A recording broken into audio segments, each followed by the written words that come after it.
और लाल खट्टर भी लड़ रहे हैं, बत्रा जी उनकी भी बता दो कि रहा होगा।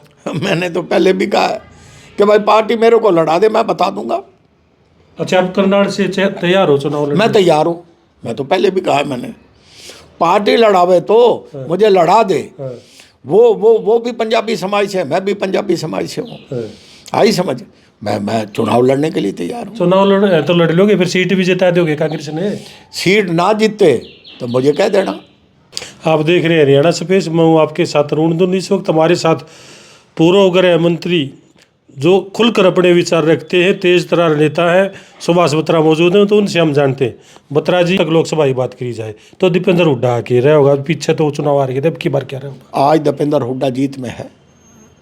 आज सोनीपत में मैं चैलेंज करके कहता हूँ, किसी को टिकट दे दो, ब्राह्मण समाज को दे दो, ओबीसी समाज को दे दो, टिकट दे दो, वो जीत जाएगा। रोहतक और सोनीपत दोनों कांग्रेस के पलड़े में आएंगी।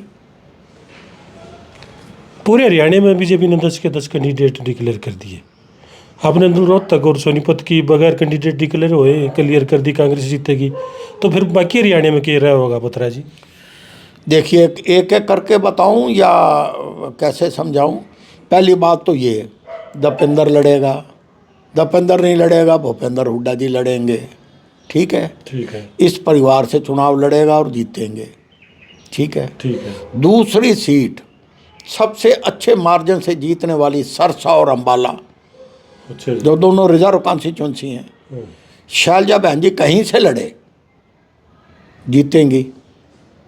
ठीक। तीसरी सोनीपत आपको बता रहा हूं मैं कि रोहतक से जाट समाज को और सोनीपत में ब्राह्मण या ओबीसी को टिकट दें, अच्छे कैंडिडेट को, जीतेगा।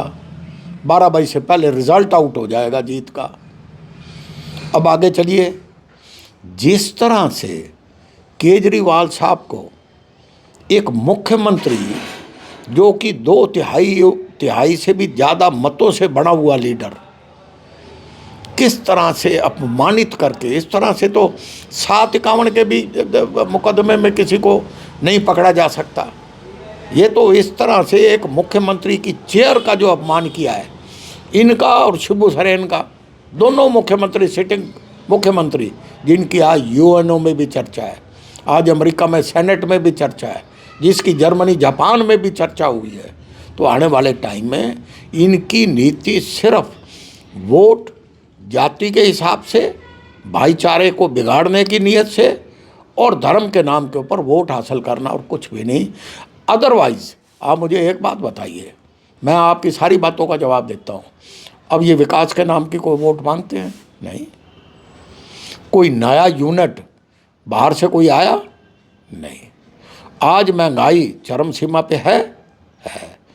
आज जो यंग एनर्जेटिक यूथ आज नशे की तरफ जा रहा है, आज बेरोजगारी से त्रस्त है, आज उनकी कभी सोच इन्होंने की है? नहीं। आज लॉ एंड ऑर्डर के अंदर आज अपराध, मैं तो गृह मंत्री रहा हूँ, आज आप डाटा उठा के देख लीजिए, आज ये कहाँ खड़े हैं। तो इसलिए लोग समझ चुके हैं। रिजल्ट जो पहले भी कहते थे ना, 75 पार 75 पार 75 पार, 40 में आके सिमट गए। अब देख लेना, आपके सामने रिजल्ट आएगा। रोहतक सोनीपत की बता दी, तो करनाल से और लाल खट्टर भी लड़ रहे हैं, बत्रा जी उनकी भी बता दो कि रहा होगा। मैंने तो पहले भी कहा है कि भाई पार्टी मेरे को लड़ा दे, मैं बता दूंगा। अच्छा, आप करनाल से तैयार हो चुनाव लड़ने? मैं तैयार हूँ, मैं तो पहले भी कहा है मैंने। पार्टी लड़ावे तो मुझे लड़ा दे। वो भी पंजाबी समाज से है, मैं भी पंजाबी समाज से हूँ। आई समझ। मैं चुनाव लड़ने के लिए तैयार हूँ। चुनाव लड़ तो लड़ लोगे, फिर सीट भी जिता दोगे कांग्रेस ने? सीट ना जीते तो मुझे कह देना, सीट जीतेंगे और अच्छे मार्जिन से जीतेंगे। अच्छा जी।